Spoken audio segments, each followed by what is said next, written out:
Hey, what's up? Andrew Kramer here, videocopilot.net, and welcome to a very special motion graphics tutorial for the ProScore users.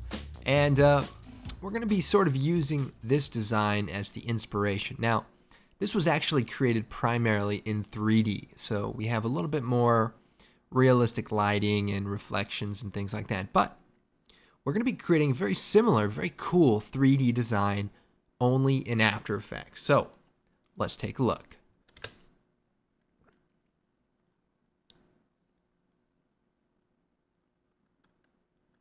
Okay, so we have sort of this 3D world, and these aren't actually 3D elements, but we're able to arrange them in 3D space using a very cool expression system. So let's go ahead and get started. I'm going to create a new composition, and we'll go ahead and use the widescreen square pixel comp at 24 frames per second. And I'll choose OK. And we'll go ahead and create a new solid. And we'll make this black. We'll start with our background first. OK, OK. And we'll make our colored background. So this is sort of a reddish orange color, maybe right around there. Add a quick mask. So I'll take the ellipse tool here, holding down Control, and then hit the letter F, and we can feather that mask. So feather it so it's nice and soft. Grab that selection tool, move it over. So we just have a nice background here. Now, the other thing we need to do is create this element that we're going to be using. So I'm going to create a new solid, and we're going to make it, 400 by 720. And we'll make it black. So we've made just sort of a longer looking layer. And we're going to go ahead and take the pen tool, and we want to draw a cool looking shape, sort of like these vine structures in the design. So we'll just go ahead and start clicking and just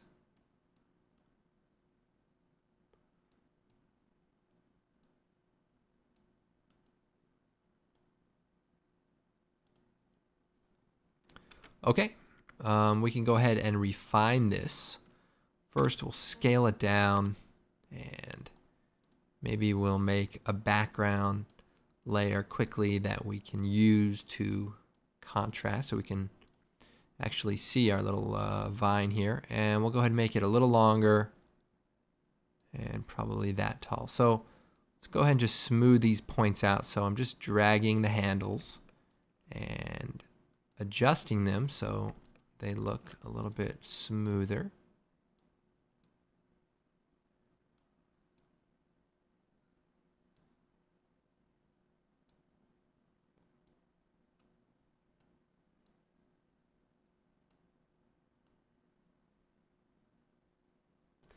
Basically, you just want to create a cool shape, something like that. Now, we're going to go ahead and add a couple of effects. So we'll choose Effect, Generate Ramp. And this will let us colorize it. And we'll color it sort of dark red to black. And maybe not all the way black, just close to it. And we can delete that for now. So we just want to kind of give it a little bit of life, but not too much. Okay, now we want to add a bevel. So we'll choose Effect, Perspective, Bevel Alpha. And this gives it sort of a 3D look. And we're going to go ahead and increase it. And we'll play around with it till it looks, somewhat three-dimensional. And, that looks pretty good.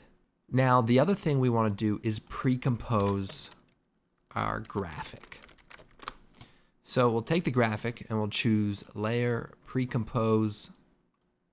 And actually, before we do that, let's go into the transform settings and reset it.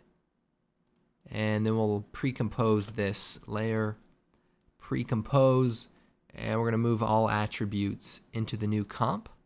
Then when we Alt double click on it, we're going to go ahead and make our comp larger. And a quick way to do that, go comp settings, and again we'll do, maybe 300 by 720. And I'll choose OK. And just big enough so that our graphic fits inside. And then I'm going to duplicate our graphic, and we're going to make a quick highlight. And the way we're going to do that is we're going to choose Effect, Generate, Fill. And we're going to fill it with sort of a white gold color. And we can shut off the alpha and the ramp. And then we have our mask here, and that mask is around the main shape. Well, I'm going to duplicate the mask. And so now there's two masks. And the second mask I'm going to subtract. So the first mask adds the shape, and the second mask subtracts it. So if we take the second mask and we offset it,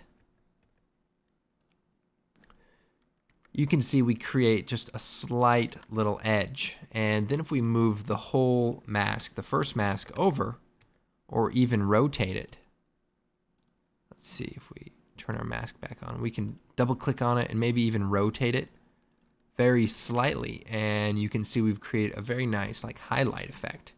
And then maybe even bring the expansion in to maybe 1. Zoom in here. Or I should say -1. And let's see. Let's go ahead and play with some of these settings. So the idea is just to get a cool looking, highlight. Maybe I'll rotate the layer all by itself.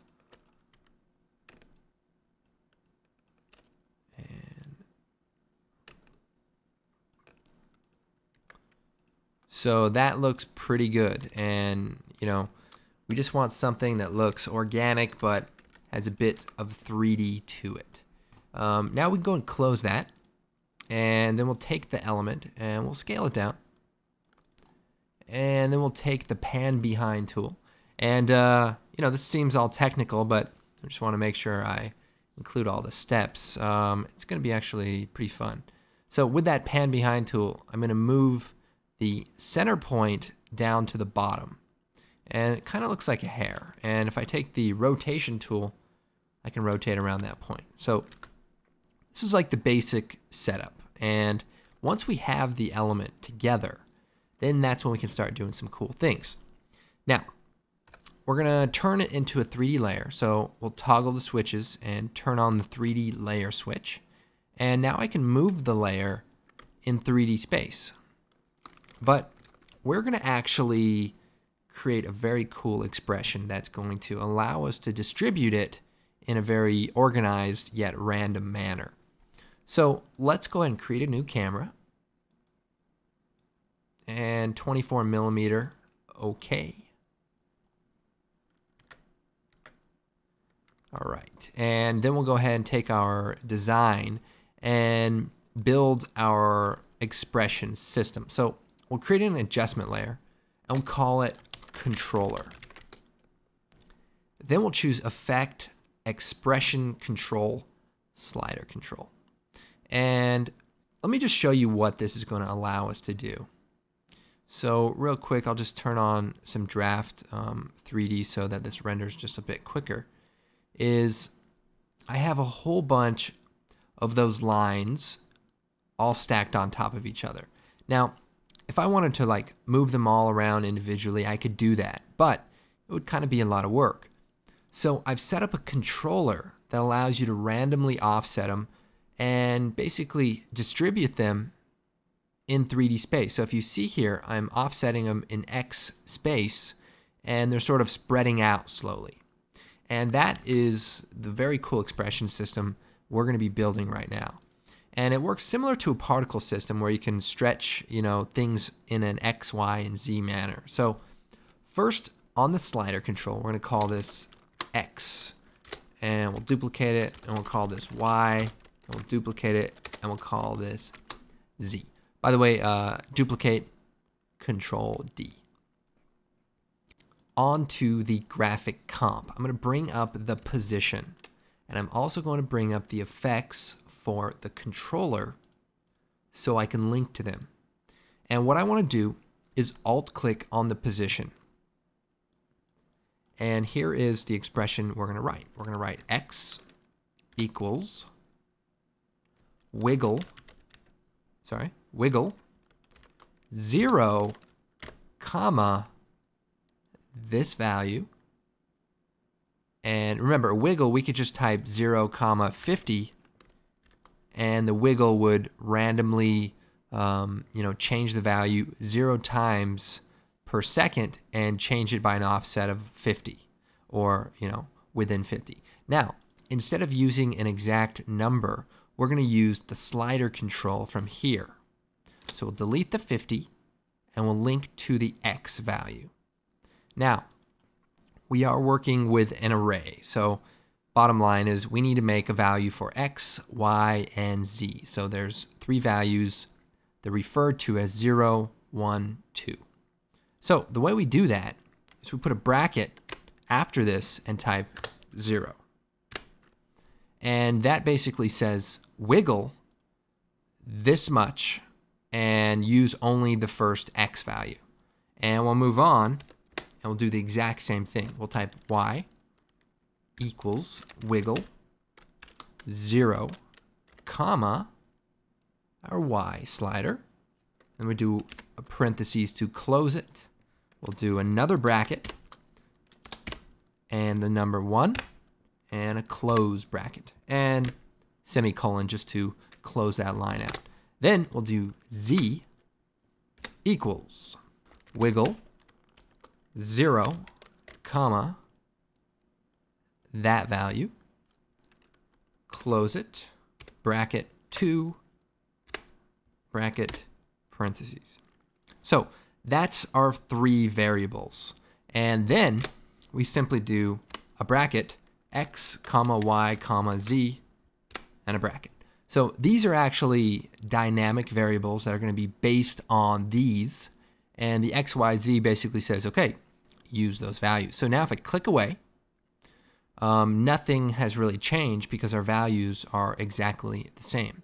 Now, I also want to add a little bit of a random rotation. So I'll duplicate the Z and we'll call this rotate random. And then we'll go into the rotation for our graphic. So we'll hit R and we'll bring that value up. And we'll alt click on the orientation and we'll type wiggle 0, comma, that random value, close it with the parentheses. Now, we could set up a system just like this for X, Y, Z rotation control, but I think it's actually okay to have a full-on random value. Now, if I take the random value here and I increase it, you can see we get basically all sorts of random values for each of these. So 359.8, 358.2, 359.6. It's actually, sort of, if I increase it, you'll see our thing up here just kind of goes wild and does some cool stuff. So random stuff is definitely the key. Close that out. Close that out. We'll go to half res for the moment. So we've set up this, somewhat complicated system, but now here's where we have the real control. I can now duplicate this, once, twice, 3, 4, 5, 6, Control D, 7, 8, 9, 10, for starters. Then I go to the controller and I can just offset the X value. Check it out. Maybe offset the Y value. Maybe the Z value. Whoa. Things will come and hit you right in the face. So you've seen this before with particle systems, but now we have that control over layers right in our comp. And I can just continue to duplicate them and it'll sort of fill in that area. Now, I can go into the rotation, add a little rotation there and make things look even more wild. Now, another thing I did in my original example was I took the layer and add a turbulent displace. So I'll show you what that does. I can actually go and delete all of the copies and go back to our original and choose Effect, Distort. Let's see, Distort. What is it? Turbulent Displace, which may be right off the screen. And what I did is I just offset the turbulent displace. So see, just by moving this, it kind of, gives it a wild wiggle. Well, I'll just go ahead, Alt-click on it, type wiggle, parentheses 0, comma, 100. Now, the great thing about the wiggle 0 is that these values are static. If there was any other value here, it's actually going to sort of dance. But a 0 value will basically create a single random value in that range. And that's what allows you to, offset these layers with such control. Now, if I duplicate them, they're going to all have different sort of turbulent displacement. So if I kind of click through, you can see the offset value is different just based on the randomness of the order of the layers. So this is our basic setup. So go ahead and just kind of squeeze these back in and just get them back in line. I want to start designing with it. Now the cool thing, we'll point this out, is the cool thing about doing it this way as opposed to using a particle system is that say you don't like where a layer is, well, you can just move it. And it still adheres to the particle system. And it'll move randomly. It just allows you to offset it. And so that's something you definitely weren't able to do with the particle system. Once the particles are generated, they go where they go. Now, one of the key elements of the design are sort of the bright orange hairs. So we'll take one of them here and we'll call this bright. And we'll just do an effect, generate, fill, and we'll fill it with a bright orangish yellow, and we'll give it a quick, fast blur. And we'll maybe even just turn off the displacement, and then we'll change the transfer mode. So we'll toggle the switches, change it to add, and we'll unsolo it. And so check out that. We have that bright one right in the middle of all the other ones. And now if I duplicate that bright one, it's going to randomly, mix with all of the other layers. And then if I go into the controller, actually I can just shut it off there. Then I can sort of spread the layers around and, create kind of a cool look. I'm going to go ahead and create a null object. And this is going to be our camera control. I like to use a null object instead of moving the camera. So I'll take the camera and parent it to the camera controller, and then I can just move the camera by moving the controller. I can also rotate the controller, taking the rotation tool there and just kind of rotate around the Z-axis and, move this around.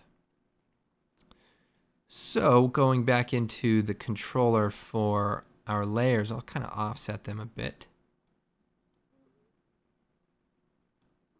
Maybe duplicate some more of the standard graphic ones. Let's Control D.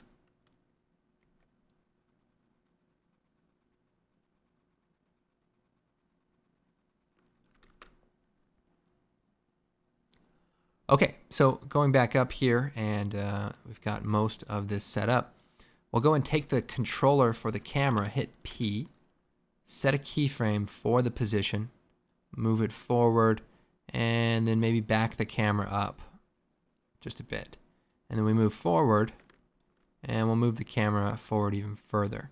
And we can, move it through this stuff, even rotate it, as we travel. We could start it, rotate it, this way, and actually probably want to move in just a bit.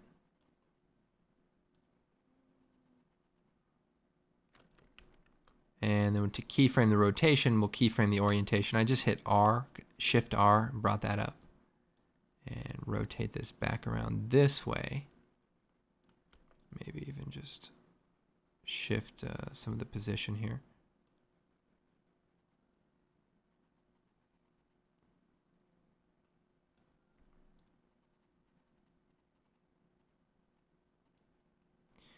Okay, now I might even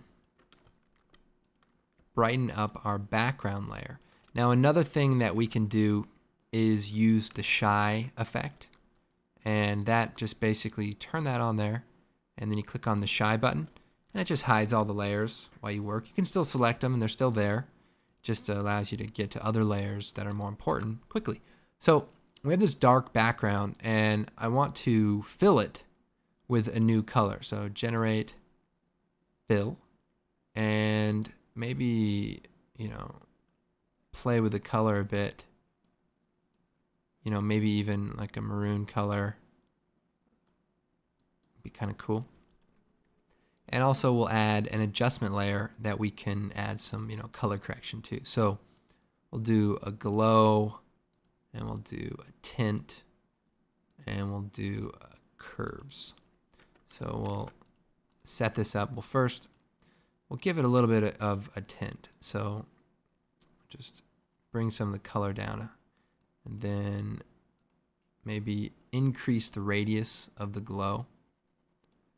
And on the curves, we can maybe just add a little bit more contrast. And in the blue channel, we can increase it here to kind of give it some different tones. And then finally, we could add another tint effect to bring the saturation down just a small touch. So now we have this little animation, and I can go into the camera settings, hit AA, turn on the old depth of field, and maybe turn up the aperture amount, and change the focus distance, maybe something a little closer. And so now we could sort of create a more organic look. I'll go and set our RAM preview to skip 1 frame, and hit U. Select our 2 keyframes on the cam control and hit F9, or right click, keyframe assistant, hit easy ease, and that'll make them a little smoother. And then I'll hit 0, take a look. So you see we have a very cool design, and the focus kind of goes in and out as we fly through it. And you could go into the controller and play around with the rotation, give it just a lot more wildness, and so it's not so specific. Even just start with a layer that, this is just a very cool way to do stuff. You could start with a layer of the background and maybe flip it around or rotate it, and then if you make copies of that one, call it alternate, duplicate that a few times, and that mixes in with the other layers. And so now you have layers going one way and layers going the other way. So it really looks like you have, this big random pile of, different effects. So here's a perfect example of how cool this is. You see how we have that layer that comes right at the camera?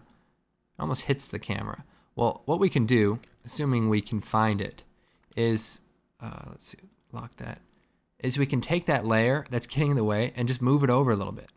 And then when I have to redo my camera move, I can just slide it over. I'm completely a huge nerd. You hear how excited I got about that? I'm all, get this, guys. You won't believe it. Jeez, what have I become? What have I become? Well, if you think that's cool, listen to this. No, I'm just kidding. All right, so just playing around with the color correction again. Maybe go into the curve and just give it, it's really bright. I actually like the look of this rather than the original one, which I actually, spent a little bit of time, like 30 minutes working on that. This one actually, looks cooler to me. I might actually use it for something. Oh, by the way, motion blur. We'll go ahead and hit Control A, select all layers, turn on the motion blur switch, and then turn it on for the comp. And this is probably going to slow things down just a bit, but, if it will make everything look that much cooler, why not? Nerdy or not, I get excited about motion blur. That's just a fact. Now, I'd be lying if I said that didn't take a little bit of time to render, because it did. Anyway, I got nothing else to say. I'm really happy you guys purchased this DVD. It's a great collection, and I hope you guys have some fun. My name is Andrew Kramer, videocopilot.net. You guys want to hear a quick little anecdote, kind of a joke? I was going to try to work it in, but it wasn't that funny, but I'll just throw it in here right now, and here it goes. It's like only seen on the Pro Scores DVD, like the worst joke I could think of, and here it is. So my wife got me a workout set for my birthday, and I don't think she's trying to say, but whatever, forget that. So I'm putting it together, and it's kind of a lot of work, to be honest. And I was thinking to myself, okay, I'm getting this workout machine so that I can get stronger. I shouldn't have to be that strong to put this thing together. And so it was a bit frustrating that I had to work out to get strong enough to be able to put my workout machine together. Made no sense at all. Which made me think about the old scissor box or the scissor packaging. If you ever bought a pair of scissors, they come in this plastic packaging, which is somewhat impossible to break apart. Now, I've heard, people have referenced this concept before, but it's the same thing. You need scissors to open up the container with the scissors, and it's just crazy. So anyway, now you can tell everyone that you heard a very horrible joke on the Pro Scores DVD, and you're gonna have to buy it just to hear it. And it's so bad that it's worth buying the DVD over, right? All right, I'll see you later.